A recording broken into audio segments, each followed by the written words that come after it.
Hey folks, how you doing? How have you been? Leducium here, and I'm going to play some CK2, Crusader Kings 2 that is. It's a game that I've been interested in for quite a while. I've watched other folks play it, but it's always had such a steep learning curve that I didn't really have time to get into it until eventually I decided to just kind of power through. So I played through the tutorials, I read some wikis, I watched some people play it, I read a few theses on European history, then went to college, got a PhD in ancient in medieval history, published my own dissertation, taught class for 40 years, and now I feel like I'm finally prepared to actually play this game. So here we go. We're going to play a single player campaign. I'm going to jump on in. So I've actually only played a few hours of this, and I managed to conquer Ireland. Island. It is an island, right? So I'm not that far off. I did manage to conquer Ireland, but I think I could do better. So I'm going to try again. We're going to play as this guy, King Aid of Connecticut. I'm not going to pronounce any of these names correctly. I'll just throw that out there right now. So we're going to try this again, except this time I'm hoping to conquer Ireland a bit better than before. And I've played about maybe 3 or 4 hours of this. I've had good attempts, had bad attempts. The best attempt I did was I managed to conquer Ireland. So I'm still learning, by the way. Now let's pause the game before I do anything. So if you guys are watching this and if you have suggestions or constructive criticism, please let me know. I'm more than open to suggestions, comments, and being told if there's something that I can do that could make this better or make me play better. Other things about this, I have 2 of the DLCs. I bought Rise of Rome or whatever. Not Rise of Rome. That's something Rome and something about Islam. I forget. It was whatever it was. So I got 2 of the DLCs. I don't know if I can see them. I can see them on the main menu, I think, but whatever. They exist. Let's just put it that way. And yeah, anyways, that's a thing. So what do we have to do? All right, let's start this off because I'm talking, not doing much. We are unmarried. No, we are married. We're married to this old hag. I mean, our lovely wife, Queen Debbie of Connecticut. And our son is unmarried. So let's see if we can marry our son and hopefully to somebody relatively powerful. It's also maybe nearby. I mean, we can get some claims. Princess of Denmark seems really good to start off with. Bavaria is in the Iberian Peninsula, so that's Spain, or will one day become Spain, so we don't want that. Norway's okay, but kind of far away. Hungary is far away. Hungry princess. And another Norwegian princess. Denmark. Venice. Princess of France seems pretty freaking awesome. And we will get France as a political ally, except she's only 11 years old. But that could be okay. What else do we have? So France, Courtier, Navarra, Denmark again. England seems really good too. Deceitful, chaste. That's not good. Maybe she'll lose that trait because we don't want our heir's wife to be chaste and not have kids. We want lots of grandkids. Another Princess of England. This one is a little less prudish. So that could be something. And we would get England as an ally. Courtier and Gwynedd. That's Welsh, I believe. Yep, Welsh. I should read that thing. I'm starting to learn all of these freaking baronies and counties. Yeah, after a few hours of play, they kind of start sticking to you. Especially since the few times I have played, I've played in this particular region, so they really do kind of stick in there. I really enjoy this game, by the way. Well, I'm kind of trying to do 2 things, so I can't pay attention and talk, obviously, because I suck at multitasking. Now, what I enjoy about this game is as I was playing this on my own, I was really getting into the role-playing. I had this one scenario where I screwed up the line of succession for my kingdom, and then I had to assassinate basically most of my family, and it was just crazy. And just the role-playing aspect of it was, I started getting into it. Not saying that that's a good thing. I'm just saying. It was kind of, I started to care about the characters. Anyways, you know, when you order the assassination of like a 3-year-old kid, I don't know. Even if it's a video game and they're just portraits, still seems wrong. So who do we want to marry? It's a good question. I'm thinking we want to marry into England, and another question is, will that give us any kind of succession possibilities? So if we take a look at this, oh no, take a look at this lady. She has no claims or titles. I doubt any of them will have any claims or titles that we can exploit, but that might be fine. Let's keep looking. So England's a possibility. What about France? France could be a thing. She does have a claim, can be inherited by successor. We claim on the Kingdom of France, which is fine. It'll go to our first child, and I'm okay with that. And eventually we may want to fight England, so although nah, France seems good. I'll take France. So Princess of France, she's 11, so we won't be able to marry her for a while. But she's fine. She's Catholic, so that's important enough, and that's good. So we will go ahead and pick her, and we'll get betrothed. And we are 26 years old. She is 11. So in 5 years, we're going to be 31. She's going to be 16. So that's happening. And King Philip of France is only 14, so that's a thing too. Anyways, France is being ruled obviously by his regent. So our heir is going to get betrothed to France, which will give us an alliance in 5 years with France, which I'm looking forward to. That's going to be a thing. We need to pick an ambition. Let's go ahead and pick an ambition. We could choose to have a daughter, but our wife is 46 years old, so that's very unlikely to happen. So instead we're going to pick, how's our stewardship's fine. I guess martial or diplomacy, either one. We'll pick diplomacy. Seems good enough. That is a good ambition. And that's all we can really do. So we have this de jure claim on the county of Brefyfen. Anyways, so as I've learned previously through experience, I need to hold off and not to try to claim this right away, because otherwise they'll fight me. And if we take a look at this county, this guy, who does he think he is, has 1,015 troops. And we, how many do we have? Less than that. So, or around that amount. But anyways, we don't have enough troops to really assault this. So we need to hold off and do something else instead. So we can take a look at our council. And what we can do is we can appoint our council to do things. So our chancellor can fabricate claims, and I think what I want to do is start fabricating a claim, because we already have a claim on this county. I want to start fabricating a claim on Kildare. Maybe I can get that. Our marshal can train troops, so we'll get an increase in the amount of troops we can have. Our steward can collect taxes, so we'll collect taxes from our county. Our spy master can build a spy network or scheme.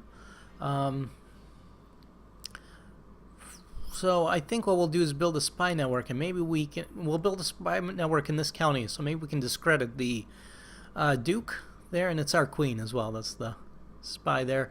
But maybe we can discredit that person so that we'll have an easier time conquering that area. And our court chaplain, so this is interesting. If we take a look at our vassals, Captain, our bishop likes the Pope a lot. He's got 97% opinion of the Pope, and he only has a 63% opinion of us. So he won't pay us taxes or give us troops unless his opinion is higher of us. His opinion of us is higher than the Pope's. So what we can do, and interestingly enough, this is Bishop Flanders here can go ahead and improve religious relations with himself. So what we can do is he can talk to himself and try to convince himself that he doesn't like the Pope that much and likes us more. and that will be good. Usually if you send him to another county, he'll try to convince the religious leader there, but because we're just sending him to the county where he is also, it's his bishopric. I didn't make that up, that's a thing. There it is, bishopric of Tuam. Bishopric, yep.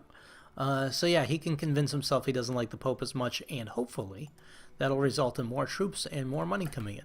So now we can unpause, and basically what we're going to do is kind of just let time tick by. We can build up our court. We can invite people to court, see if we can get some good people. Our court right now only has 12 people. It looks like most people like me. Alright, to the most excellent King Aid, may you live in harmony and contentment. I have decided to accept your suggestion of a betrothal between Rory and Princess Emma. I'm just going to make up names for names that I can't pronounce or will butcher in my pronunciation, so be prepared for random gibberish coming from me.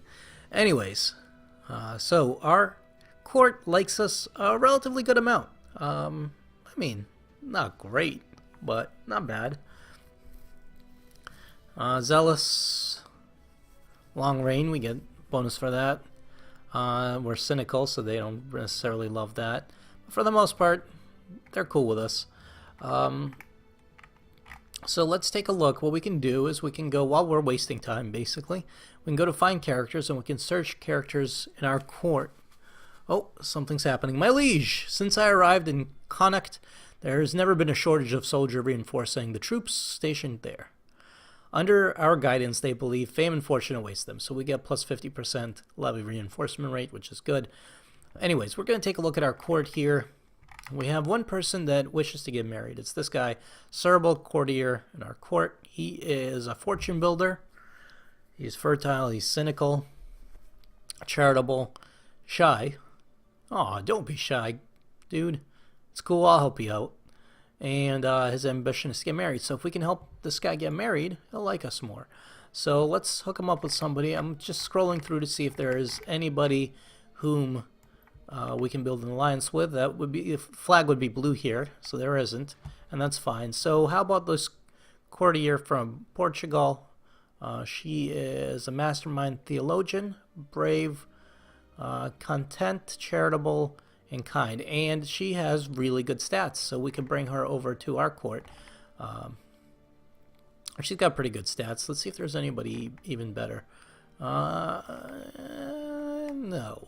So I'll bring her over because she could train our kids and stuff if we wanted to. We got to be careful because she is a foreigner.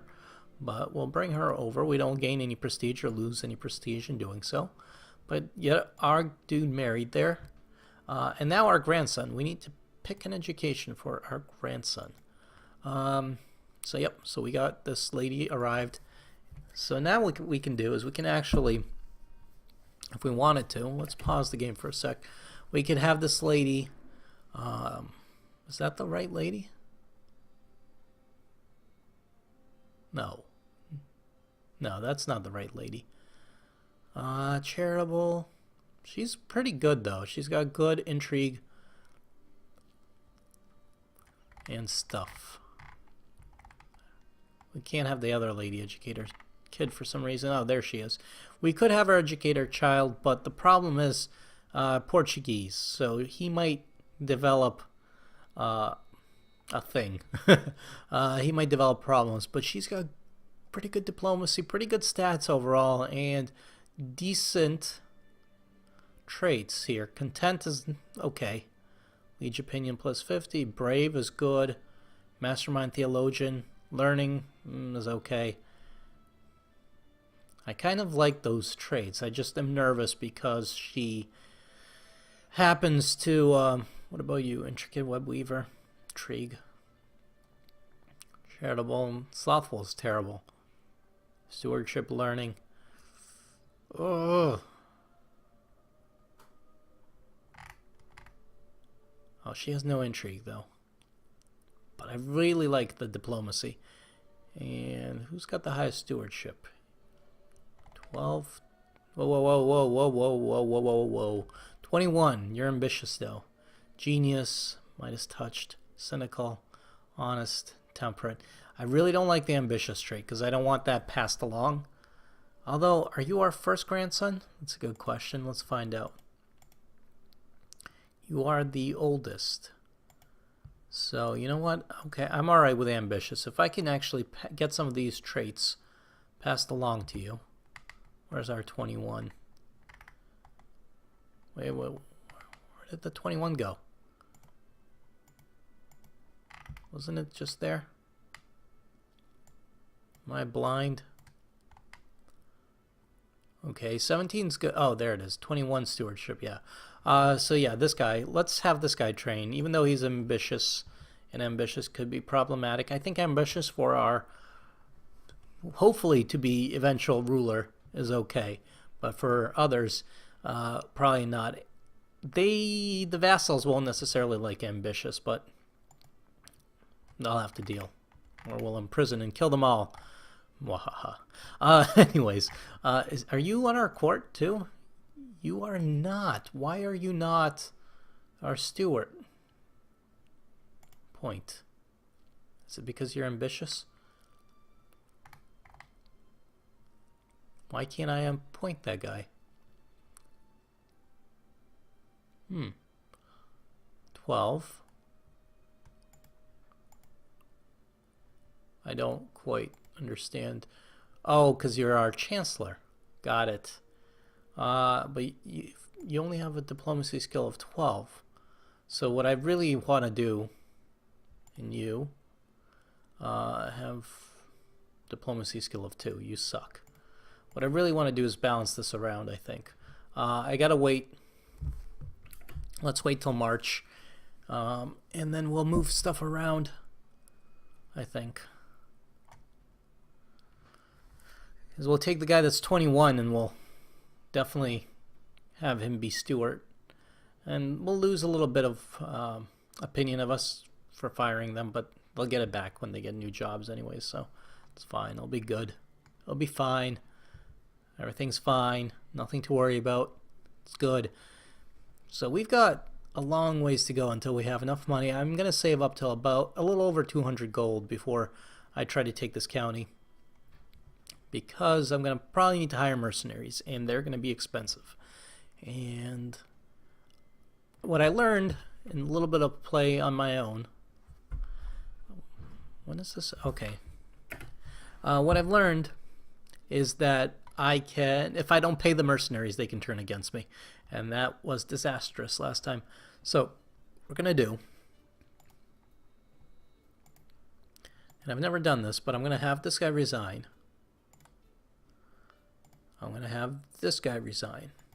Then we're going to appoint this guy that has 21 stewardship as our steward, because that makes perfect sense. And then we'll appoint the highest person here. This guy.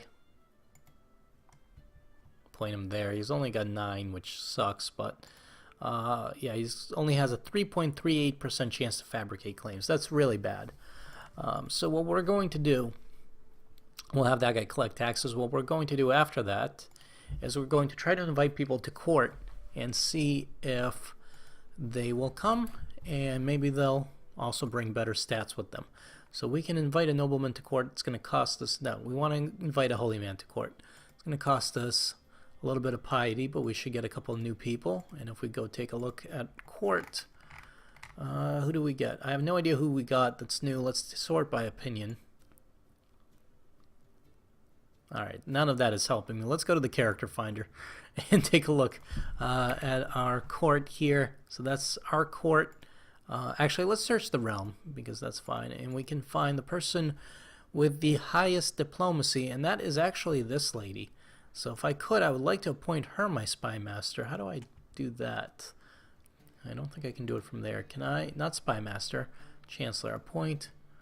I guess I can't appoint her as chancellor. Maybe I can't appoint women as chancellors, and I can only appoint women as spy masters. Oopsie doodle. Or maybe these are the only people eligible for some reason. So I would have appointed her. Maybe it's because she's a foreigner. I don't know. But I can't appoint her. Whatever. Alright, let's get this guy married. That's his ambition. and we're nothing if not accommodating another Portuguese lady.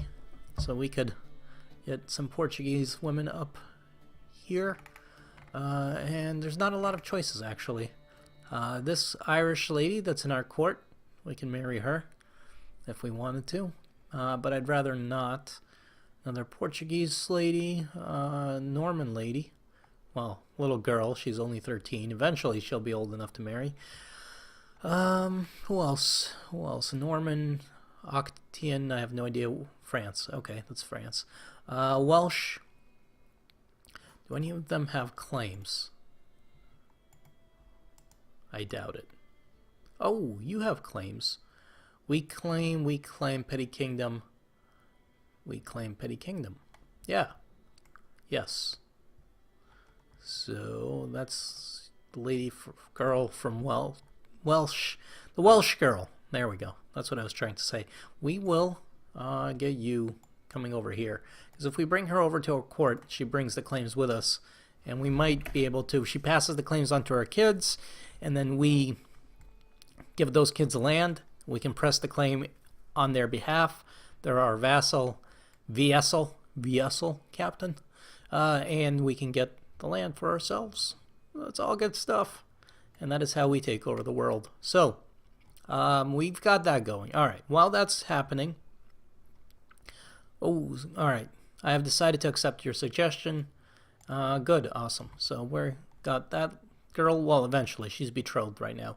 While that's happening, let's check all of these things to see if there are any claimants that will come to our court. So we're going to check all the local duchies here and counties to see if there's anybody that's willing to come over. There's a lot of claimants there. Nobody wants to come by. But if we can lure somebody over here, we can use them to press more claims later on. Nope.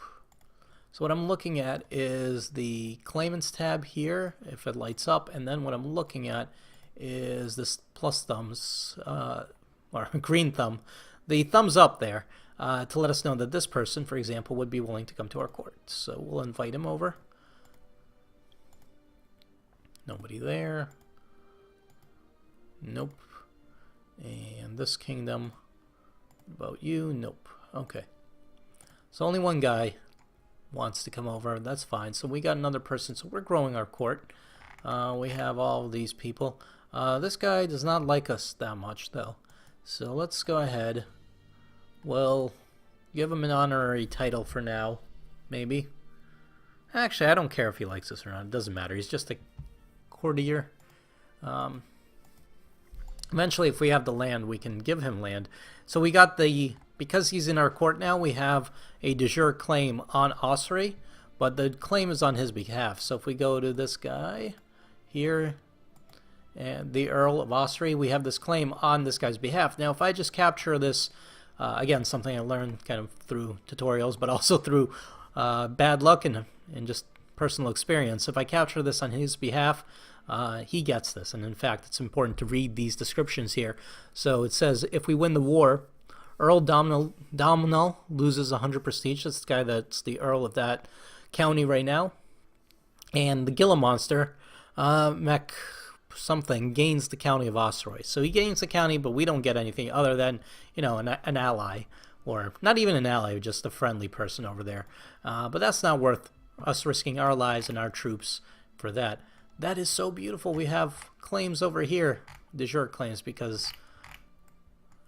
of reasons, and this has de jure claims on like everything, I think, is what I'm seeing there.